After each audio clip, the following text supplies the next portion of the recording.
ഇനി മുന്നോട്ട് എന്താണ് നമ്മുടെ എറണാകുളം അതിരൂപതയുടെ ഭാവി? എന്തായിരിക്കും മുന്നോട്ട് സംഭവിക്കാൻ പോകുന്നത്? അതിലുപരി താങ്കളുടെ ഭാവി എന്താണ്? താങ്കളെ പറ്റി താങ്കൾ എന്താണ് ചിന്തിക്കുന്നത്? കാര്യം അച്ഛനെ പറ്റി സോഷ്യൽ മീഡിയയിൽ കഴിഞ്ഞ പല ദിവസങ്ങളിലും ഞങ്ങൾ പല വാർത്തകൾ കാണുകയും കേൾക്കുകയും ചെയ്തു. അച്ഛൻ ഇവിടുന്ന് മാനസികമായിട്ട് തകർന്നിട്ട് രാജിവെച്ച് പോകുന്നു, അല്ലെങ്കിൽ സ്വയം ഒഴിയുക, അച്ഛനെ ഇവിടെ പിടിച്ചിരിക്കാൻ പറ്റാത്ത ഒരവസ്ഥയിലേക്ക് ചിലർ കൊണ്ട് എത്തിച്ചു എന്നൊക്കെ സോഷ്യൽ മീഡിയയില് മാധ്യമങ്ങളിൽ വരാറുണ്ട്. അപ്പൊ മുന്നോട്ട് ഇനി എന്നൊരു ചോദ്യത്തിൽ എന്തായിരിക്കും അച്ഛനോട് ഉത്തരം?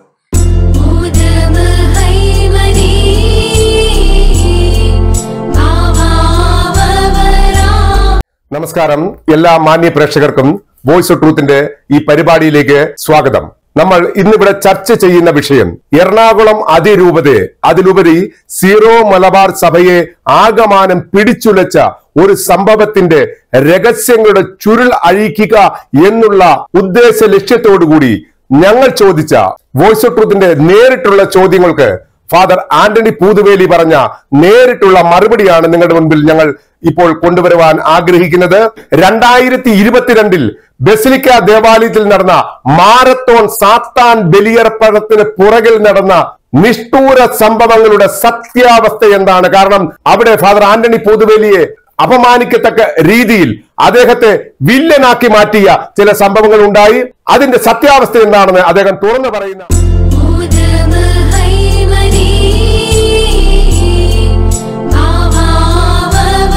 എന്തുകൊണ്ട് അഡ്മിനിസ്ട്രേറ്ററോട് ഇവിടെയുള്ള സഭാ നേതൃത്വം ഇനി ഒരു റിപ്പോർട്ട് ആവശ്യപ്പെട്ടില്ല?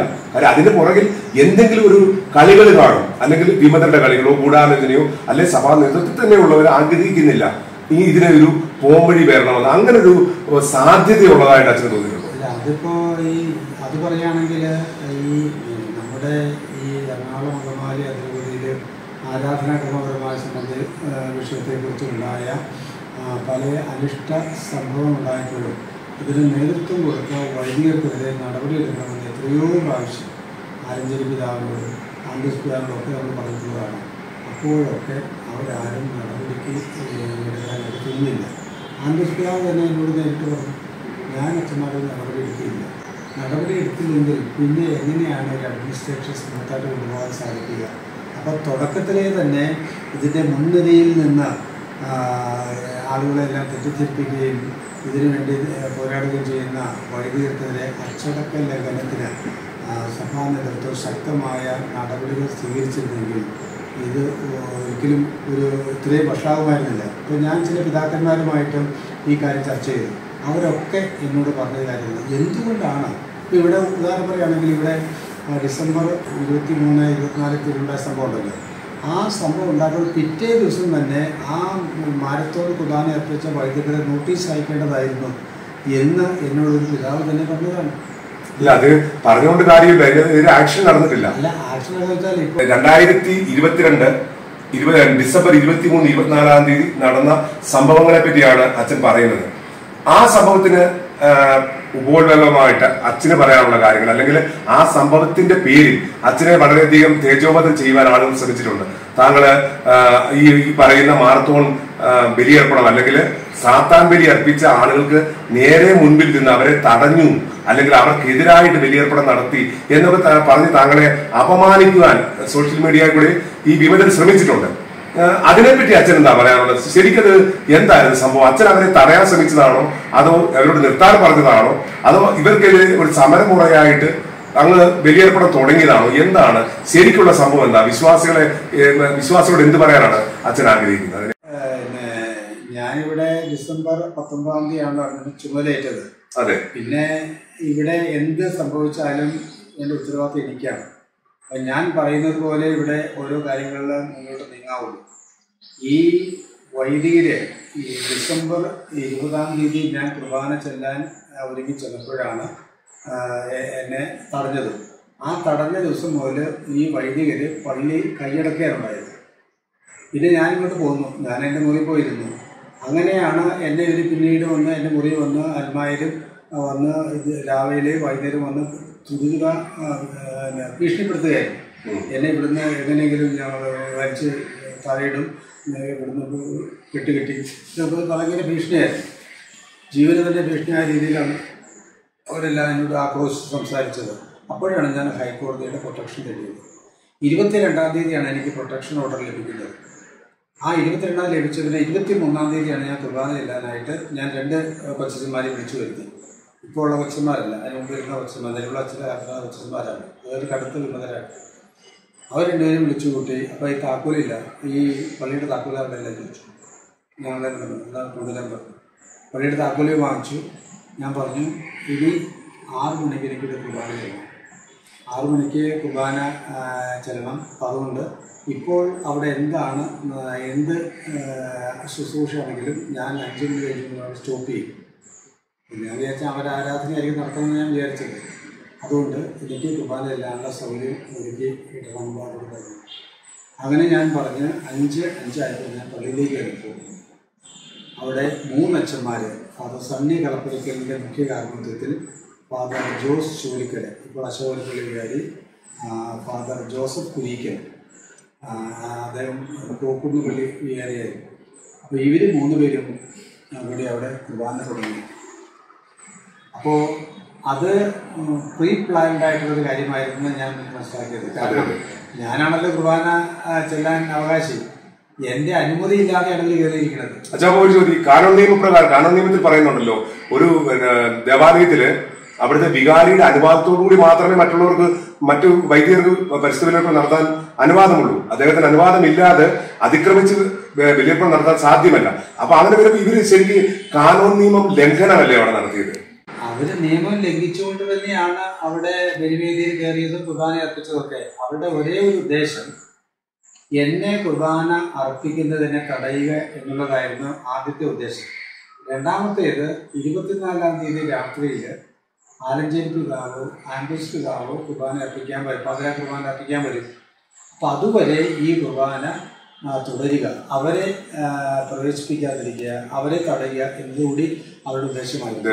അപ്പം അങ്ങനെയാണ് ഞാൻ ഇവരിവിടെ കുർബാന അർപ്പിക്കുന്നുണ്ട്. ഞാൻ നേരെ സംഗീതത്തിലേക്ക് പോയി. സംഗീതത്തിന് കപ്പിയാരോടെ ഉണ്ടായിരുന്നു.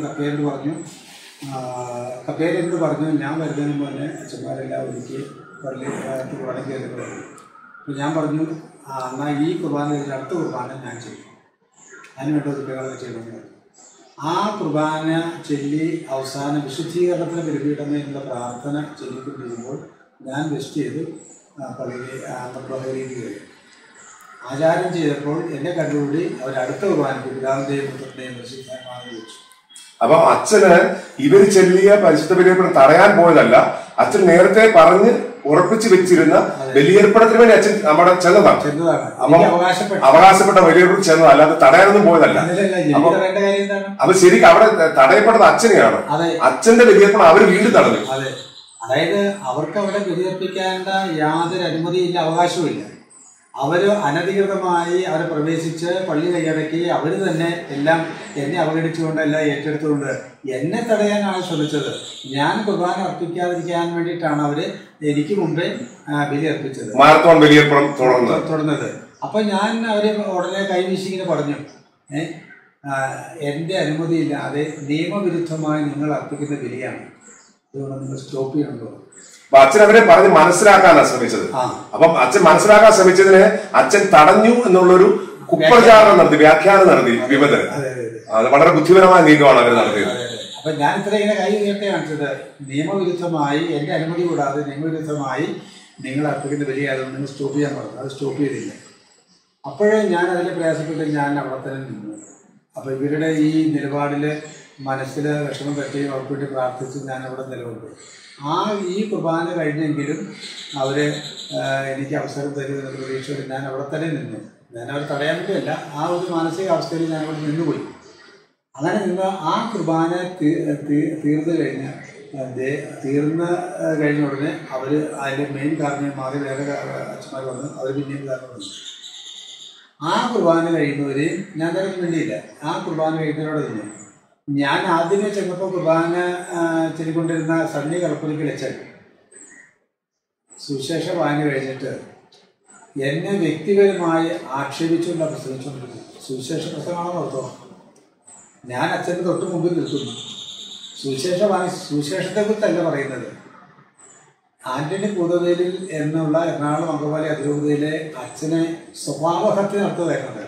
അപ്പം അൾത്താര അവര് ഒരു വിധ്വംസക പ്രവർത്തനം അല്ലെങ്കിൽ മറ്റുള്ള ഒരാളെ തേജോവധം ചെയ്യാൻ, അവിടുത്തെ അഡ്മിനിസ്ട്രേറ്ററെ തേജോവധം ചെയ്യാൻ അൾത്താര ഇവർ ഉപയോഗിച്ചു. അതാണ് ശരിക്കുള്ള സത്യം. അപ്പൊ അവര് ഇപ്പോഴെങ്കിലും നന്നാകുമെന്ന് പ്രാർത്ഥിച്ചുകൊണ്ട് നിൽക്കുമായിരുന്നു അച്ഛൻ. അച്ഛന്റെ പ്രാർത്ഥന ആ സമയത്ത് കർത്താവ് കേട്ടില്ലെന്ന് വേണം കരുതാൻ. അപ്പൊ ഞാന് ഇവര് ഈ ഫോട്ടോയാണ് ടിവിയിലും വന്നത്, മാധ്യമങ്ങളിൽ. അപ്പോ രണ്ടു തരത്തിൽ വ്യാഖ്യാനം വന്നു. ഒന്ന്, അവര് ജനാധിപത്യ കുർബാന അർപ്പിക്കുമ്പോൾ ഞാൻ അൾത്താരാശി കുർബാന അർപ്പിക്കുന്നു എന്നുള്ള ഒരു വ്യാജ വ്യാഖ്യാനം അവിടെ നടന്നത്. അത് അങ്ങനെയാണ് ലോകം കൂടെ അറിഞ്ഞിരിക്കുന്നത്. അപ്പൊ അതിനർത്ഥം അച്ഛൻ അവിടെ ബലിയർപ്പണം നടത്തിയിട്ടില്ല. എന്റെ പുസ്തകമൊന്നുമില്ല. ഞാൻ ബലിയർപ്പിക്കാൻ വന്നപ്പോൾ എന്നെ ബലിയർപ്പിക്കാൻ സമ്മതിക്കാതെ സാഹചര്യത്തിലാണ് ഞാൻ അവിടെ നിന്ന് പോയത്. അപ്പം നമുക്കിവിടെ പറയാനുള്ളത് വോയിസ് ഓഫ് ട്രൂത്തിന്റെ പ്രേക്ഷകരോട്, ഇത് ഒരു വർഷം മുമ്പ് നടന്ന കാര്യമാണ്. ജനങ്ങളിൽ ഒത്തിരി തെറ്റിദ്ധാരണജനമായിട്ടുള്ള കാര്യമുണ്ട്. ഫാദർ ആന്റണി പോതുവേലി മാരത്തോൺ ബലിയർപ്പണം നടത്തിയിരുന്ന ആളുകൾക്കെതിരായിട്ട് അവിടെ ബലിയർപ്പണം നടത്തി. ഒരേ സമയത്ത് 2 ബലിയർപ്പണം നടത്തിയെന്നാണ് പല മാധ്യമങ്ങളും ഇവിടെ റിപ്പോർട്ട് ചെയ്ത്. അത് തെറ്റാണെന്ന് പോതുവേലിയച്ചൻ ഇവിടെ വ്യക്തമായ ശക്തമായ ഭാഷയിൽ പറഞ്ഞിരിക്കുന്നു. പോതുവേലിയച്ചൻ അവിടെ ബലിയർപ്പണം നടത്തിയിട്ടില്ല. അവിടെ നടന്നത് സാത്താൻ ബലിയർപ്പണം മാത്രമാണ്. മാരത്തോൺ ബലിയർപ്പണം നടത്തിയിരുന്ന വൈദികരോട് നിങ്ങൾ ഇത് നിർത്തൂ, സഭയ്ക്കെതിരാണ്, ഇത് ശരിക്കുള്ള ബലിയർപ്പണമല്ല, നിങ്ങൾ ഇത് നിർത്തിപ്പോകൂ എന്ന് അഭ്യർത്ഥിച്ചുകൊണ്ട് പ്രാർത്ഥിച്ചുകൊണ്ട് നിൽക്കുക മാത്രമാണ് ഫാദർ ആന്റണി പോതുവേലി ചെയ്തത്. അദ്ദേഹം അവിടെ ഒരു ബലിയർപ്പണം നടത്തിയിട്ടില്ല. ഇതാണ് സത്യസന്ധമായിട്ടുള്ള കാര്യം. ഇത് നമ്മുടെ പ്രേക്ഷകരെ നേരിട്ടറിയിക്കുവാനാണ് ഞങ്ങൾ ആഗ്രഹിക്കുന്നത്. അപ്പം അച്ഛന് പറയുന്നത് അച്ഛൻ അവിടെ ബലിയർപ്പണം നടത്തിയിട്ടില്ല. അവിടെ അവര് വിമത വൈദികര് ബിഷപ്പിനെയും കർദിനാളിനെയും പള്ളിയിൽ വരാതിരിക്കുവാൻ, അല്ലെങ്കിൽ അവര് അന്നത്തെ ദിവസം ബലിയർപ്പണം നടത്താതിരിക്കുവാൻ കരുതിക്കൂട്ടി ഗൂഢാലോചന നടത്തി മാരത്തോൺ ബലിയർപ്പണം നടത്തുകയായിരുന്നു എന്നാണ് അച്ഛൻ പറയുന്നത്. അതായത് ഈ ഒരു പള്ളിയില് ഇവിടെ 2 കാര്യം ശ്രദ്ധിക്കാനുള്ളത്. ഒന്ന്, അഡ്മിനിസ്ട്രേറ്റർ എന്നുള്ള നിലയിൽ എന്റെ അനുമതി കൂടാതെയാണ് ഈ അച്ഛന്മാർ ദേവാലയം പ്രവേശിച്ചതും ഈ ബലി അർപ്പിച്ച് ശ്രമിച്ചത്. രണ്ടാമത്തെ കാര്യം, എന്നെ ബലി അർപ്പിക്കുന്നതിൽ നിന്ന് തടയുക എന്നുള്ളതായിരുന്നു അവരുടെ ഒരു ലക്ഷ്യം. രണ്ടാമതായിട്ട് കർദിനാൾമാർ ജോർജ് ആലഞ്ചേരി പിതാവിനെയും അപ്പസ്തോലിക് അഡ്മിനിസ്ട്രേറ്റർ ആൻഡ്രൂസ് താഴത്ത് പിതാവിനെയും പാതിരാ കുർബാന അർപ്പിക്കുന്നത് തടയുക എന്നുള്ളതായിരുന്നു അവരുടെ ലക്ഷ്യം. ഈ ലക്ഷ്യത്തിന് വേണ്ടിയാണ് അവരുടെ മാരത്തോൺ കുർബാന ചെല്ലിയത്. മാത്രമല്ല, ഇവിടെ ഈ തുടർച്ചയായിട്ടൊരു ബലി അർപ്പിക്കുന്നതിന് അജപാലനപരമായ ഏതെങ്കിലും സാഹചര്യം വേണമല്ലോ. ഇപ്പോൾ എടപ്പള്ളി പള്ളിയിൽ അല്ലെങ്കിൽ കൊരട്ടിപ്പള്ളിയിൽ തിരുനാൾ വരുന്നു. അപ്പോൾ തിരുനാൾ ദിവസം രാവിലെ 6 മണി മുതൽ 12 മണി തുടർച്ചയായി കുർബാന ഉണ്ടായിരിക്കും പറയാറുണ്ട്. അത് അജപാലനപരമായ ആവശ്യമാണ്. അവിടെ ഒരു ബ്രേക്ക് ഉണ്ടല്ലോ അച്ഛൻ, തുടർച്ചയായിട്ട് ചെല്ലുന്നില്ല. ഒരു പരിശോധനകൾക്ക് ശേഷം ചെറിയൊരു ബ്രേക്ക്, ഒരു 2 മിനിറ്റ് 3 മിനിറ്റ് കഴിഞ്ഞതിന് ശേഷമാണ് അടുത്ത ബലിയർപ്പണം തുടങ്ങുന്നത്. അത് മറ്റൊരു വൈദികനുമായിരിക്കും തുടർച്ചയായിട്ട്. ഇത് ബ്രേക്കിനേക്കാൾ ഉപരിയായിട്ട് ഒരു കുർബാന തുടർച്ചയായിട്ട് അർപ്പിക്കണമെങ്കിൽ അജപാലനപരമായ ഒരു ആവശ്യം ഉണ്ടാകണം. അജപാലനപരമായ ഒരു ആവശ്യം അവിടെ ഉണ്ടായിരുന്നില്ല എന്ന് മാത്രമല്ല, ഈ ബലി അർപ്പിക്കുന്ന വേളയിൽ ജനങ്ങൾ താഴെ നിന്ന് 2 വിഭാഗമായി കോർവിളിയെ നടത്തുകയായിരുന്നു. യുദ്ധമായിരുന്നു, വാക്പോരായിരുന്നു, തെറി അഭിഷേകമായിരുന്നു. അപ്പോഴും ഇവിടെ അച്ഛന്മാര് നിർത്താതെ കുർബാന അർപ്പിച്ചുകൊണ്ടിരുന്നു. അപ്പൊ ആ കുർബാനയിൽ പങ്കെടുത്ത അശോകപുരം പള്ളി വികാരിയായിരുന്ന ഫാദർ ജോസ് ചോലിക്കര, ഇതിനുശേഷം അദ്ദേഹം സ്വന്തം ഇടവലിൽ ചെന്നിട്ട് ജനങ്ങളോട് പറയുകയാണ്, ഞാൻ ഇന്നലെ അവിടെ കുർബാന അർപ്പിക്കാൻ പോയിരുന്നു, ഞാൻ പോലീസിന്റെ തല്ല് കൊടുക്കുന്നു. അപ്പോൾ ജനങ്ങൾ ചോദിച്ചു, അച്ഛൻ ഇവിടുത്തെ വികാരിയല്ലേ, പിന്നെ ഇതിന് അവിടെ പോയി ബലിയർപ്പിച്ച് തല്ലി വാങ്ങിക്കാൻ പോയത്, ഇതിന് അച്ഛനവിടെ പോയത്? അതിന് ഉത്തരവുണ്ടായിരുന്നില്ല. എന്നിട്ട് മറ്റൊരു കള്ളത്തിൽ അദ്ദേഹം പറഞ്ഞത്, എൻ്റെ 33 വർഷത്തെ പൗരോഹിത്യ ജീവിതത്തിനിടയിൽ ഏറ്റവും ഹൃദയസ്പർശിയായിട്ട് കുർബാന അർപ്പിച്ചത് അന്നാണ്. അതായത് ഈ തെരുവിളികളുടെയും ചെറിയ അഭിഷേകങ്ങളുടെയും വാക്കുകളുടെയും മധ്യത്തിൽ നിന്ന് കുർബാന അർപ്പിച്ചപ്പോഴാണ് ഇത്ര ഹൃദയസ്പർശിയായ ഒരു കള്ളത്തരം വിളിച്ച് പറഞ്ഞ. അപ്പൊ അതിനർത്ഥം ജോസ് ചോലിക്കര, ഫാദർ ജോസ് ചോലിക്കര, അദ്ദേഹം ഒരു പെരുന്നുണയെന്ന് വേണം കരുതാൻ. കാര്യം ഇദ്ദേഹം നേരത്തെ ഡൽഹിയിലുണ്ടായിരുന്നു. ഞാൻ ഉണ്ടായിരുന്ന ഇടവക വികാരിയായിരുന്നു. ഞാനുമായിട്ടൊക്കെ കൃത്യമായിട്ട് വ്യക്തിപരമായിട്ട് ഇദ്ദേഹത്തിന് അറിയാം. കാര്യം അവിടെ വളരെ സുപ്രസിദ്ധമായിട്ടുള്ള ഇടവക, കുറിച്ചെന്ന് പറയാൻ കാരണം അവിടെ ദേവാലയം പൊളിക്കപ്പെട്ടതാണ്. ഡൽഹിയിലെ ദേവാലയം പൊളിക്കപ്പെട്ടത് ലോകം മുഴുവൻ കണ്ട കാര്യമാണ്. ആ ഇടവക ദേവാലയത്തിന്റെ വികാരിയായിരുന്നു ഫാദർ ജോസ് ചോലിക്കര. അപ്പൊ അദ്ദേഹം ആ ഒരു ദേവാലയം അവിടെ ഉണ്ടാകുന്ന സമയത്ത് ഞാനും അദ്ദേഹമായിട്ടൊക്കെ ഒത്തിരി വ്യക്തിപരമായി സംസാരിച്ചിട്ടുണ്ട്. രാത്രി 2:30 3:30 അദ്ദേഹം എന്നെ വിളിക്കുമായിരുന്നു. അതിന്റെ റെക്കോർഡിംഗ് കയ്യിലുണ്ട്. അദ്ദേഹം ആവശ്യപ്പെടുകയാണെങ്കിൽ ഞാൻ പുറത്തു വിടാനും തയ്യാറാണ്. അപ്പൊ അന്ന് അദ്ദേഹം പറഞ്ഞുകൊണ്ടിരുന്നത് അദ്ദേഹത്തിന്റെ ജീവിതത്തിൽ ഏറ്റവും കൂടുതൽ മാനസിക ദുഃഖം അനുഭവിച്ചുകൊണ്ട് സന്തോഷകരമായിട്ട് ബലിയർപ്പണം നടത്തുകയും മാനസിക സംതൃപ്തി കിട്ടിയ ഒരു സ്ഥലമാണ് ലാഡോസരായ ഇടവക, അല്ലെ ഡൽഹി ഫരീദാബാദ് രൂപതയില് ലാഡോസരായ ഇടവക എന്നാ പറയുന്നത്. ആ സന്തോഷം പെട്ടെന്ന് പോയോ ഇവിടെ സാത്താൻ കുർബാന ചൊല്ലിക്കഴിഞ്ഞപ്പോ. അപ്പൊ അന്നൊക്കെ ഇദ്ദേഹത്തെ ഞങ്ങൾ കണ്ടുകൊണ്ടിരുന്നത് വളരെ ആത്മീയ ചൈതന്യമുള്ള ഒരു വൈദികനായിട്ടാണ്. ആ ഒരു വിശ്വാസം ഡൽഹിയിലുള്ള അല്ലെങ്കിൽ ഫരീദാബാദ് രൂപതയിലെ വിശ്വാസികൾ നഷ്ടപ്പെട്ടു. ഇപ്പം ചോലിക്കരെ യൂദാസിനേക്കാളും താഴെയായിട്ടാണ് അവിടെയുള്ള വിശ്വാസികൾ കാണുന്നത്. കാര്യം സഭാ വിരോധിയായിട്ടുള്ള ഒരു വ്യക്തി, സഭാ വിരുദ്ധനായിട്ടുള്ള വ്യക്തി, അദ്ദേഹത്തെ വൈദികനായിട്ട് പോലും കാണുന്നില്ല. അപ്പൊ അദ്ദേഹത്തിന്റെ ഇടവക്കാർ ചോദിച്ചതില് ഒരു അതിശോക്തിയായിട്ട് എനിക്ക് തോന്നുന്നില്ല. കാര്യം ഞാൻ അറിയുന്ന ഒരു വൈദികനാണ് അദ്ദേഹം. ഇവിടെ വെച്ചാല് ഇപ്പൊ ഇവിടെ അതിനുള്ളിൽ വൈദികരില്ല, ഒരു ട്രേഡ് യൂണിയൻ സ്റ്റൈലിലാണ് ഇവരുടെ എല്ലാം നിൽക്കുന്നത്. അതെ അതെ. കാരണം ഇപ്പോൾ ഈ ക്രിസ്മസിന് തന്നെ ആ ട്രേഡ് യൂണിയനിസത്തിന്റെ ഒരു സാമ്പിളാണ് ഞാൻ പറയുന്നത്. അതായത് മാർപ്പാപ്പ 25-ാം തീയതി ഈ ഏരിയയുടെ കുർബാന നടത്തണമെന്ന് ആവശ്യപ്പെട്ടിരിക്കുന്നു. അതുകൊണ്ട് അതെങ്ങനെ പ്രാവർത്തികമാക്കാമെന്നതിനെ കുറിച്ച് അവർ പൊതു തീരുമാനം എടുത്തിട്ട് എല്ലാ അച്ഛന്മാരോട് അറിയിച്ചു. 10 മണിക്ക് 24-ാം തീയതി 10 മണിക്ക് പാതിരാ കുർബാനയുടെ തിരുക്കുറവയുടെ കർമ്മങ്ങൾ ആരംഭിക്കുക. 12 മണിക്ക് മുമ്പ് അതെല്ലാം തീർക്കുക. 24-ാം തീയതി കഴിഞ്ഞല്ലോ, ഇത് 25-ാം തീയതി അല്ലേ. 25-ാം തീയതി പകല് 25-ാം തീയതിയിൽ രാവിലെ 6:30-ക്കോ 7 മണിക്കോ 9 മണിക്കോ ഏകീകൃത കുർബാന ചെയ്യുക. അപ്പോൾ മാർപ്പാപ്പ പറഞ്ഞനുസരിച്ചു. അതായത് 25-ാം തീയതിയാണെന്നാണ് പറഞ്ഞത്. അല്ല, അങ്ങനെ ഒരു ടെക്നിക്കൽ വശം ഉണ്ടോ? ആ നെറ്റ് മാപ്പാപ്പ വീഡിയോയിൽ 25 ഒരു ഡേറ്റ് മെൻഷൻ ചെയ്തിട്ടുണ്ട്.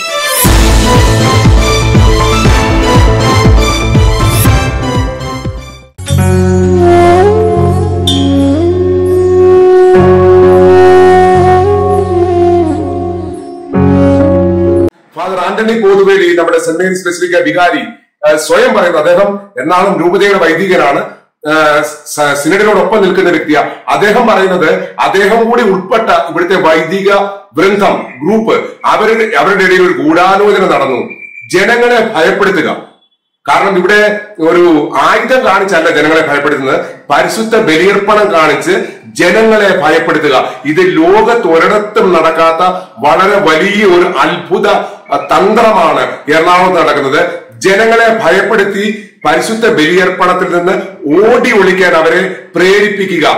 അച്ഛനെ സംബന്ധിച്ച് അച്ഛന്റെ മുന്നോട്ടുള്ള ഭാവി കാര്യം ഞങ്ങള് ഇടയ്ക്കൊന്ന് കേട്ടിരുന്നു, അച്ഛനെ ഈ ഇടവക വിട്ടുപോകുന്നു, കാര്യം അച്ഛനിവിടെ നിൽക്കാൻ സാധിക്കാത്ത ഒരു അവസ്ഥ, മാനസികാവസ്ഥയിലാണ് അച്ഛന് എന്നൊക്കെ പലരും ഇങ്ങനെ സോഷ്യൽ മീഡിയ വഴി പല ആശയങ്ങൾ പങ്കുവയ്ക്കുന്നുണ്ട്. അതിലെന്തെങ്കിലും സത്യമുണ്ട്? നിങ്ങൾ ഇതുവരെ കണ്ടുകൊണ്ടിരുന്നത് വോയിസ് ഓഫ് ട്രൂത്ത്, സത്യത്തിന്റെ സ്വരം. ഈ പ്രോഗ്രാം നിങ്ങൾക്ക് ഇഷ്ടപ്പെട്ടുവെങ്കിൽ ലൈക്ക് ചെയ്യുക, ഷെയർ ചെയ്യുക. നിങ്ങളാണ് ഞങ്ങളുടെ ശക്തി, നിങ്ങളുടെ സപ്പോർട്ടാണ് ഞങ്ങളെ സത്യം പറയുവാൻ പ്രേരിപ്പിക്കുന്നത്. നന്ദി, നമസ്കാരം.